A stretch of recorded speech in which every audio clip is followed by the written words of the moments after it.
కొన్నాళ్లకు పెద్దింట్లోకి మారాం. నాకున్నంతలో ఆవిడకు ఒక గది కేటాయించాను. ఆవిడ ఖర్చులకని నెల నెలా 100 రూపాయలు ఇచ్చేవాణ్ణి.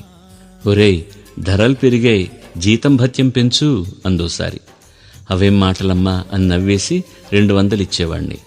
ఒరే, పండగొస్తోంది, బోనస్ ఇవ్వు అనేది. ఆవిడ చెంగుముడి నుంచి తీసుకున్న అర్ధణాన్ని దాటడానికి 100, 1000 చాలవు. అలాగే ఇస్తున్నా. ఒకసారి అడిగాను, నీకు నాలాగా సాదర ఖర్చులు లేవు కదా, ఇంత డబ్బు ఏం చేస్తున్నావు? మనవల కోసం దాస్తున్నావా అన్నాను నవ్వుతూ. నీకోసం మీ నాన్నే దాచలేదు, నేనెందుకు దాచాలి? ఆయన ఒకరికేమన్నా ఇచ్చాక ఏం చేశారని అడగకూడదురా అంది. నేను మళ్ళీ ఎప్పుడూ అడగలేదు. ఆవిడ కాలధర్మం చెందినప్పుడు అంతిమ కర్మలకు 1500 మంది వచ్చారు. నాకు తల తిరిగిపోయింది. ఈవిడకి ఇంతమంది స్నేహితులున్నారా అని ఆశ్చర్యపోయాను. తర్వాత తెలిసింది, తన కష్టాలు తీరి కొడుకు